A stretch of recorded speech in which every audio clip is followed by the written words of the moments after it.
എനിക്ക് ഒട്ടും ചെയ്യാൻ ഇഷ്ടമില്ലാത്ത എന്നാൽ ഞാൻ തന്നെ എന്നെ ഫോഴ്സ്ഫുള്ളി ചെയ്യിപ്പിക്കുന്ന ഒരു കാര്യമാണ് രാവിലെ എഴുന്നേറ്റ് ഉടനെ ബെഡ് വിരിച്ചിടുക എന്നുള്ളത്. നമ്മൾ സ്ഥിരമായിട്ടൊരു കാര്യം ശീലിച്ചു വന്നാൽ അത് ശീലാവും എന്നാണല്ലോ പറയുന്നത്. അപ്പം ഞാൻ തന്നെ ട്രൈ ചെയ്തുകൊണ്ടിരിക്കുന്നതാണത്. പണ്ടൊക്കെ രാവിലെ എണീറ്റ് കഴിഞ്ഞാൽ കുറച്ച് നേരം മീ ടൈം ആയിരുന്നു. ഇപ്പം അതൊക്കെ മാറി രാവിലെ എണീറ്റ് കഴിഞ്ഞാൽ നമ്മുടെ പ്രയോറിറ്റീസ് ഇങ്ങനെ മാറിക്കൊണ്ടിരിക്കുമല്ലോ. ഇപ്പം 2 കുട്ടികളുണ്ടല്ലോ, അപ്പം 2 പേരുടെയും കാര്യം കഴിഞ്ഞിട്ടാണ് ഒരു മീ ടൈം കിട്ടുന്നത്. ഞാൻ എഴുന്നേൽക്കുന്നത് ഈ ഒരാളുടെ ഒച്ച ബഹളം കേട്ടിട്ടായിരിക്കും. ആളാണ് എൻ്റെ അലാറം. രാവിലെ എഴുന്നേറ്റിട്ടുണ്ടാവും. രാവിലെ മീൻസ് പുറത്ത് നല്ല വെയിലൊക്കെ വന്നിട്ടുണ്ട്. ഇപ്പോൾ സ്കിൻ കെയറിന് പോലും ടൈമില്ല. സോ പെട്ടെന്ന് പോയി പല്ല് തേച്ച് മുഖം കഴുകി നമ്മൾ ആളുടെ അടുത്തോട്ട് ഓടി വന്നില്ലെങ്കിൽ മൂത്ത ആൾ എണീക്കും. അതിനു മുമ്പ് ഈ ആളുടെ പ്രഭാത കർമ്മങ്ങളൊക്കെ ചെയ്ത് കഴിയണമല്ലോ.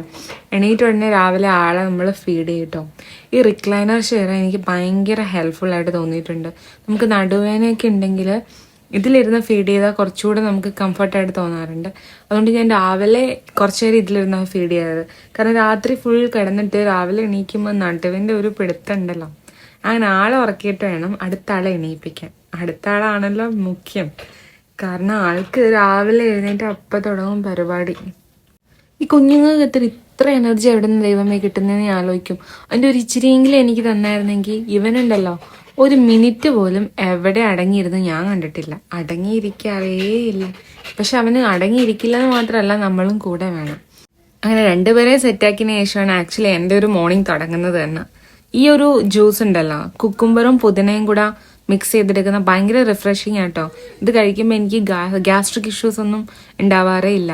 അപ്പോൾ ഇപ്പോഴത്തെ ഡേയ്സിലേക്ക് മോർണിംഗ് ഇങ്ങനെയൊക്കെയാണ് പോകുന്നത്. അപ്പോൾ അടുത്ത വീഡിയോ കാണാം.